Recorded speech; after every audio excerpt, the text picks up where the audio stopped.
Hi everyone, this is Karina and today I'll be sharing my mini perfume collection. If you're interested, just keep on watching. So before I start, disclaimer, lahat ng perfume na to is hindi naman to sponsored and may mga branded naman dito at saka may affordable. So yeah. The first perfume that I have on my collection is this Luxe Fragrances by Luxe Organics. This is the Love Luna. Yung collection na to, meron silang 10, I guess, na iba't ibang klaseng perfume sa line. And ito yung favorite ni Miss Heart, Evangelista na perfume from the line. So, why I really love about this, it's because it's fresh, light, and natural. And this is also Eau de Toilette and 100 ml.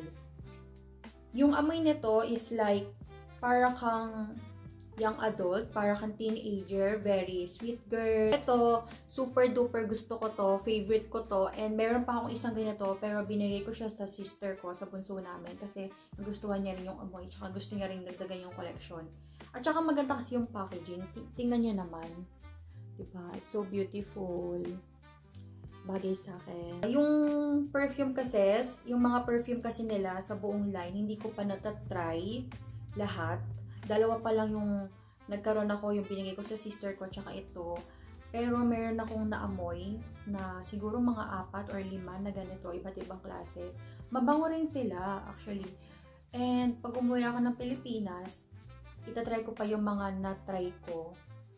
I mean, bibilin ko yung mga na-try ko kasi sobrang ganda, sobrang affordable, sobrang long-lasting, kahit EDT lang siya, long-lasting. So, yun. Kasi pag EDT, ang tinatanggal lang ng perfume is like 4 to 6 hours or 2 to 4 hours. I'm not sure.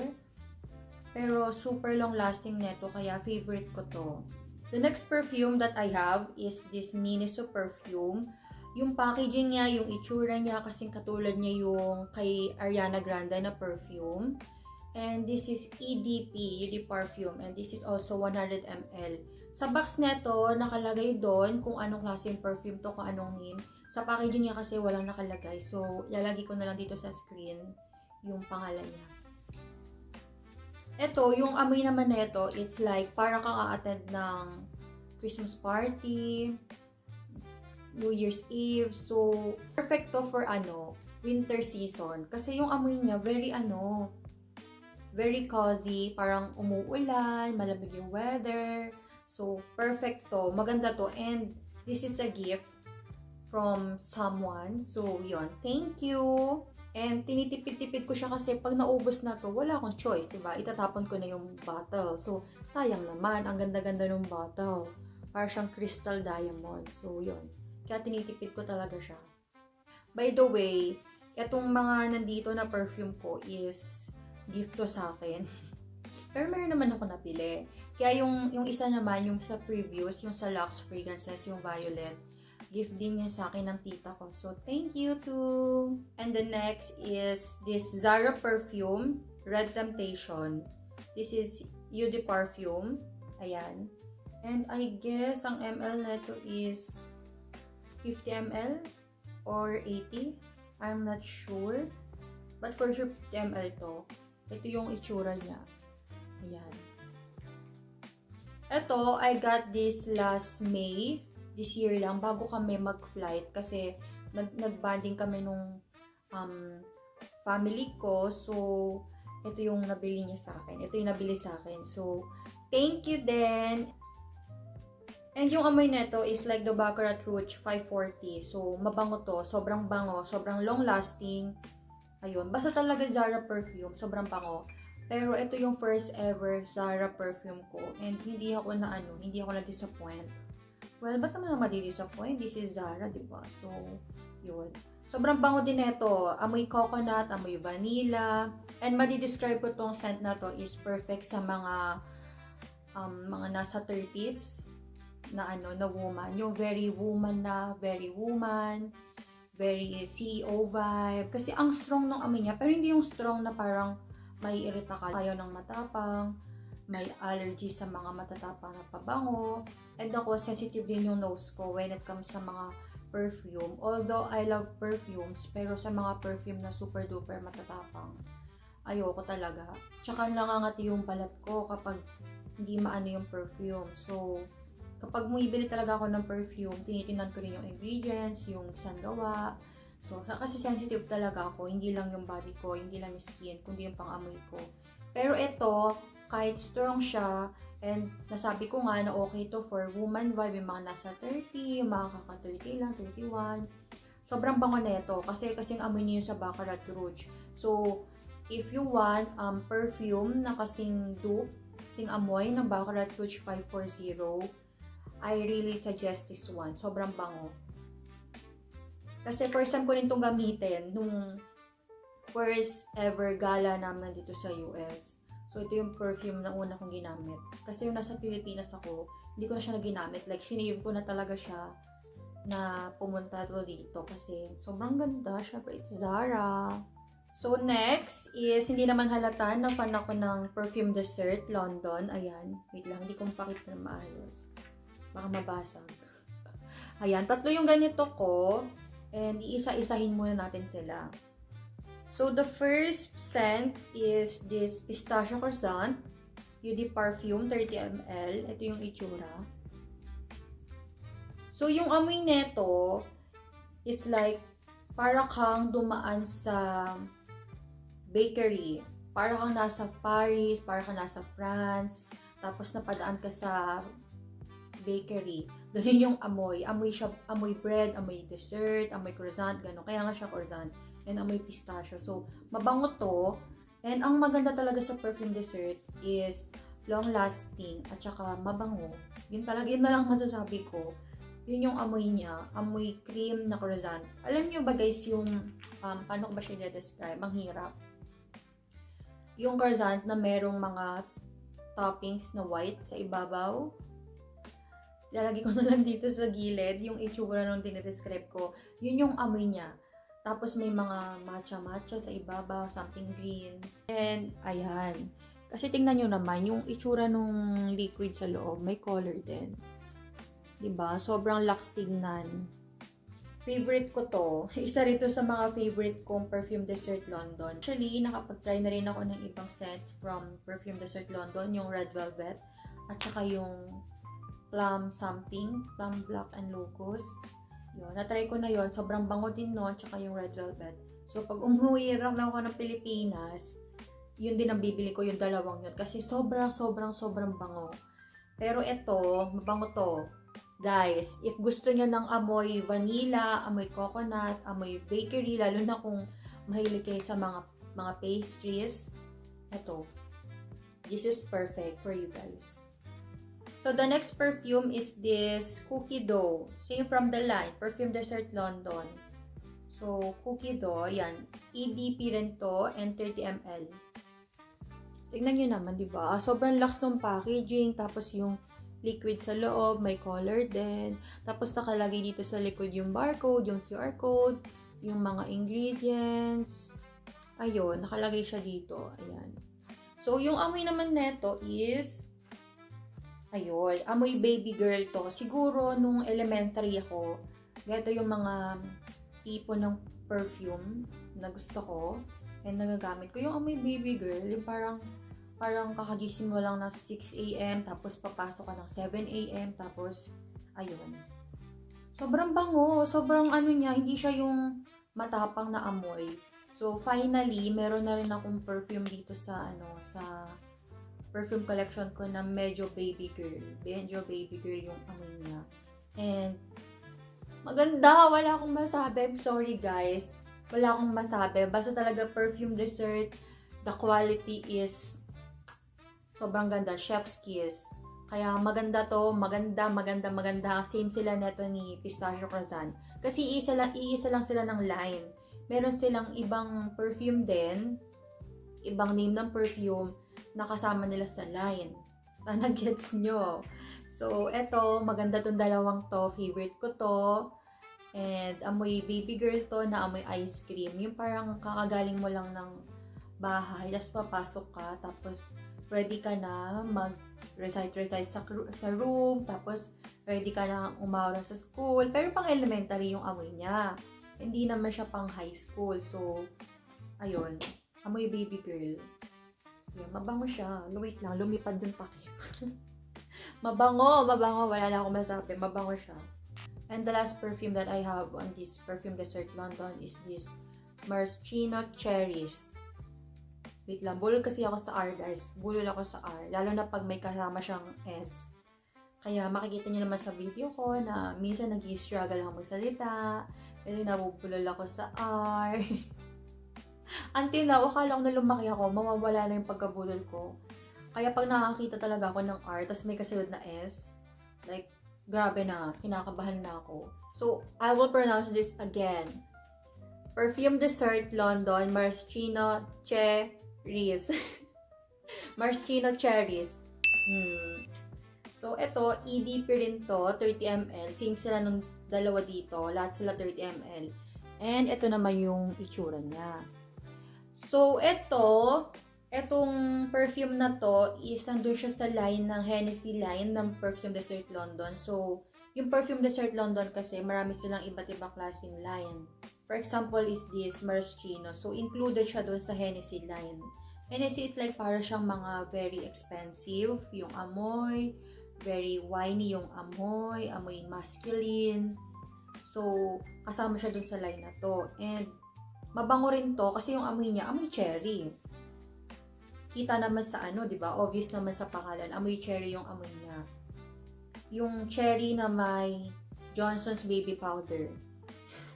Hindi nga seryoso, yun yung amoy niya, amoy baby powder, tapos pinagsaman cherry, ganun yung amoy.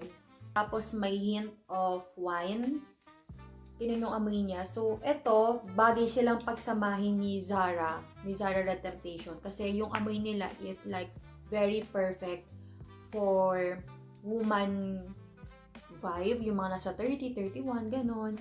So, eto, mabango rin to. Sobra. When it comes sa Perfume Desert, ang masasabi ko lang, maganda at saka long-lasting. Hindi ko na ma-describe yung self ko when it comes sa perfume. Kasi hindi ako masyadong magaling sa pag-describe ng mga perfume. And ito yung first video ko. And ito yung first time na i-describe ko lahat ng perfume ko.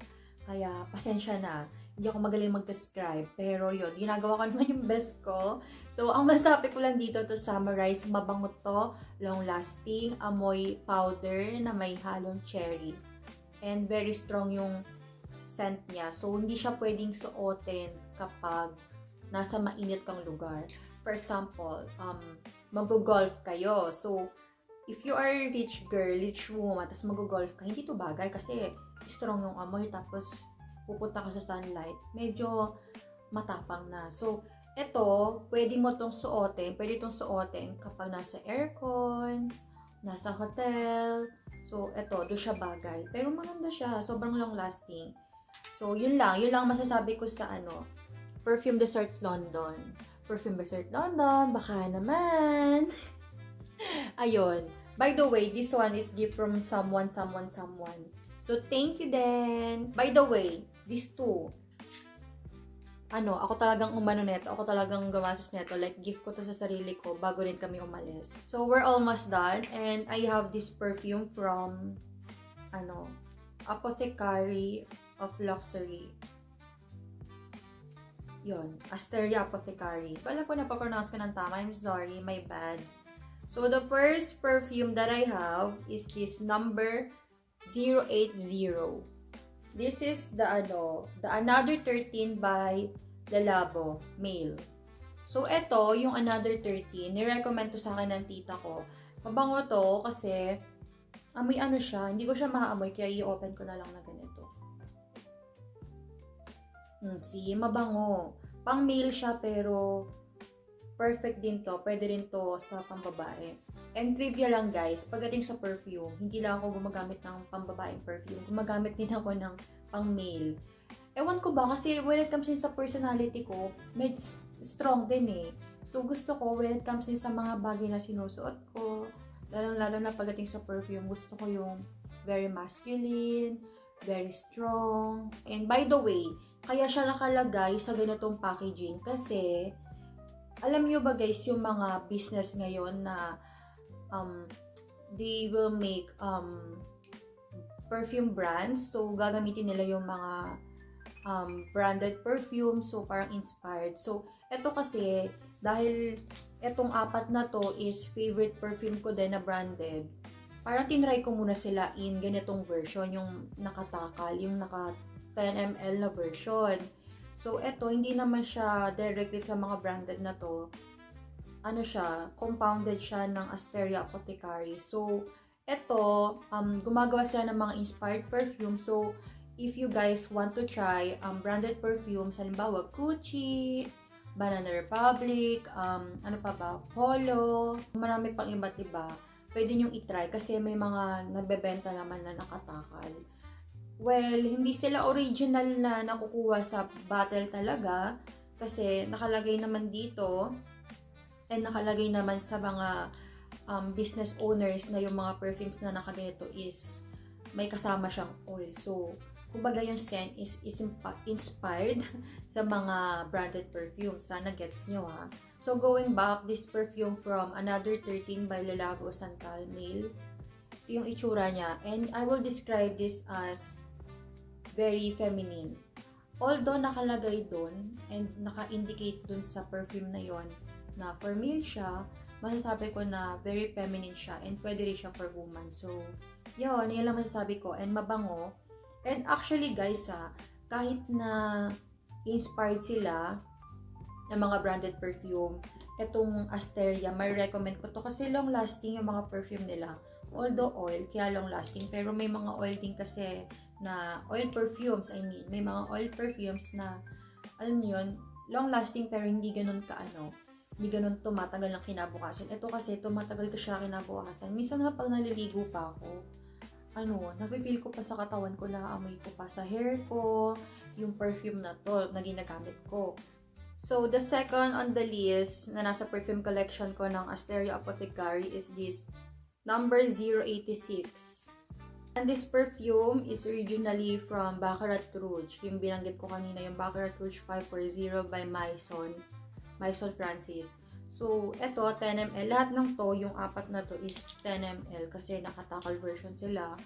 And, nasabi ko na rin kasi yung scent neto, katulad niya lang din yung sa Zara, yung amoy vanilla coconut. Yun.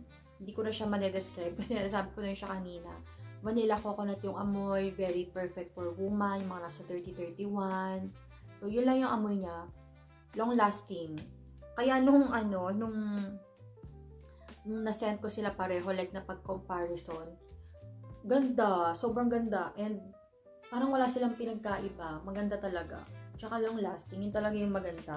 Kasi sa perfume, ang hinahanap ko rin talaga yung long lasting kasi ayoko rin ng nag-a-apply ng perfume, lalo na kung busy person, diba? Lalo na kapag mainit, para hindi naman hassle, tsaka perfect din to, kaya rin ako bumili ng mga ganitong sizes like 10 ml kasi para kapag naka-sling bag ako or mini bag or kapag meron akong errands na kailangan kong magdala ng perfume, meron akong magagamit kasi kasya lang sila sa purse ko or sa bag, ganun. Second to the last is this number 424. This is originally by Poison by Dior Woman. So, eto, mabango rin to. Kasi, ayun, yung amoy niya, alam nyo ba guys yung amoy, wait lang. Kung dumadaan kayo ng mga mall, as in mall sa Pilipinas, ganon. Tapos, may mga makikita kayong mga humidifier doon. Ganun yung amoy niya. Very common.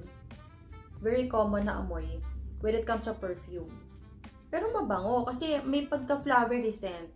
And bukod sa masculine scent din guys kasi yung pinipili kong pabango, mahilig din kasi ako sa mga scent na amoy flowers. Kasi I love flowers. Favorite flower ko is rose and tulips. So, eto, kahit very common yung amoy, pwede na. Pwede na siya kasi kahit may mga perfume na common ng amoy, pag sinabi ko kasi siyang common na amoy is yung may mga brands na, mapafamiliarize mo na, kasi kaamoy niya si ganitong perfume. Kahit na ganun siya, meron pa ring something special, which is yung amoy wine. Amoy wine, Alam niyo ba guys yung feeling na nag-wine ka, nasisip ka ng wine, tapos meron nagbigay sa'yo ng flower, tapos yung flower na yun is mamahaling flower. Ganun yung amoy. Sana gets nyo kasi hindi talaga ako magaling sa perfume describing. So, yun. Ayun o, ramdam niyo yung oil, dumidikit siya dito. Kaya, pag bibili kayo ng mga ganitong perfume, yung mga nakatakal, sayang dikit natin dito. Dapat, i-secure nyo ng maigi para hindi natatapon. Lalo na oil to. Malagkit to kung matatapon to sa bag nyo or sa gamit nyo. So, mabango. Maganda. Mabango to. Last perfume that I have is this number 483. Same din ng Apothecary Asteria ba yun? So, yun. This is originally from Very Good Girl by Carolina Herrera, Woman. So, guys, masasabi ko na top 1 ang Carolina Herrera sa heart ko when it comes sa perfume. Dream ko yon, dream ko magkaroon ng Carolina Herrera perfume. Sobrang ganda, sobrang bango. And nakapag-try akong mag-smell ng Carolina Herrera perfume is sa SM, no, hindi SM, Robinson Galleria. Last year yun. And sobrang bango. Kaya nga nung nagkaroon ako ng ganito, I should get this. Sabi ko sa isip ko, I should get this. Lalo na nung nagpunta ako sa shop ng Asteria sa Pasig kasi may malapit na shop sila sa amin. Ubos yung ganito. Kaya nung nagkaroon sa Shopee na nila. Kaya umorder ako. Kaya kahit matagal bago siya dumating, hindi na matagal, mga kinabukasan dumating na siya. Ayun, natuwa ako. And hopefully someday ma-afford ko yung ma-afford naman natin yan. Kalma lang, ma-afford natin yon. It's just that, kailangan lang natin maging practical, di ba? Kaya, favorite ko tong Very Good Girl by Carolina Herrera. And yung scent neto, wala na akong masasabi, mabango. Very rich girl, very rich woman, rich lady, lahat na ng rich. Ganun yung scent niya. Ayun o. Bango, oh my God. What the bango! Oh my God! Kinikilig ako pag naamoy ko to. And by the way, yung apat na perfume na to sa Asteria na meron ako, ang nagagamit ko pa lang dito is yung Baccarat Rouge. Kasi that time, nung nagkaroon ako neto, wala pa ako netong Zara. Kaya, oh my God, gusto ko na itong gamitin. Kaya medyo paubos-ubos na siya. Hindi na siya makita dito sa sa glass. Pero itong tatlong to, hindi ko pa ito nagagamit. Pero feeling ko yung Very Good Girl, magagamit ko na to. Kasi, girl, ayoko siyang i-gatekeep. Sobrang bango, sobrang very rich vibe yung amoy niya. So, that's all for today's video and I hope you guys like it. Na-enjoy kong mag-perfume describing. Hindi ko alam kung paano ko siya gagamitin yung term na yun. Na-enjoy kong mag-describe ng perfume kahit hindi ako magaling. And lahat ng perfume na to, super duper love ng heart ko. And some of these is gifts, kaya thank you sa mga nag-give sa akin neto, sa mga nag-give. At saka, ayun, I'm happy. Wala lang akong masabi. Mabango silang lahat. At saka, sobrang long lasting. So yeah, that's all for today's video. Thank you guys for watching. Bye!